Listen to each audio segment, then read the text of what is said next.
పుష్ప ఈరోజు మనం వండుకోబోయేది ఎగ్ మసాలా అండి. ఎగ్ ఆమ్లెట్ మసాలా చాలా బాగుంటుంది. ఒకసారి ట్రై చేసి చూడండి. ఎలా ఉందో కామెంట్ బాక్స్లో కామెంట్ చేయండి. లంచ్ బాక్సుల్లో కానీ బ్యాచిలర్స్ కానీ చాలా ఈజీగా వండుకునే ఫుడ్ అండి.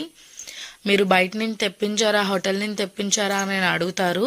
చాలా బాగుంటుంది. ఎలా చేసుకుందాం చూసేద్దాం రండి.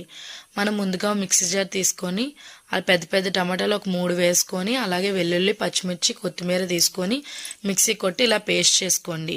ఇంకో ప్యాన్లోకి బిర్యానీ మసాలా, అలాగే కొంచెం చిన్నగా తరిగి పెట్టుకుని ఉల్లిపాయలు వేసి బాగా మిక్స్ చేయండి.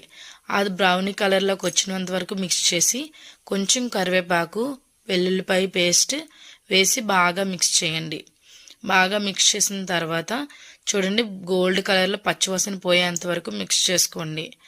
అలాగే కొంచెం కారం, పసుపు, ధనియాల పౌడర్, సాల్ట్ వేసుకొని అది కూడా బాగా పచ్చివాసన పోయేంత వరకు బాగా మిక్స్ చేసుకోండి.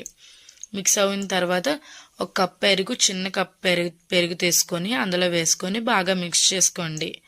బాగా గ్రేవీ టైప్లో ఆయిల్ బయటకు వచ్చేంత వరకు మిక్స్ చేసిన తర్వాత ముందుగా మనం పేస్ట్ చేసుకున్నాం కదా, ఆ పేస్ట్ కూడా వేసి కొంచెం కస్తూరి మెత్తి వేసి అలాగే కొంచెంగా వాటర్ వేసి బాగా మిక్స్ చేయండి. అది గ్రేవీ టైప్లో బాగా కుక్ అవుతుంది అనగానే గుడ్ ఎగ్స్ ఉంటాయి కదండి, అవి పగలకుండా నీట్గా వేసుకోండి. అంటే మనం లోతుగా ఉన్నది తీసుకోకూడదు ఎప్పుడు ఇలాంటి కర్రీస్కి. వెడల్పుగా ఉన్నది అయితే మనకు ఒక్కొక్క ఎగ్ వేసుకోవడానికి ఈజీగా ఉంటుంది కదా. అది కొంచెం పైన వేసి అలాగే కొత్తిమీర కూడా వేసి మూత పెట్టండి. మూత పెట్టి ఒక 5 మినిట్స్ వరకు ఉంచండి. చాలా చాలా బాగుంటుంది. ఒకసారి ఇంట్లో ట్రై చేయండి.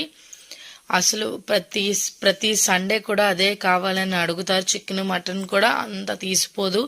దీని దగ్గర చాలా బాగుంటుంది. ఎలా ఉందో మీరే చెప్తారు. లైక్ చేసి, షేర్ చేసి, సబ్స్క్రైబ్ చేయండి. నేను మీ పుష్ప. బాయ్.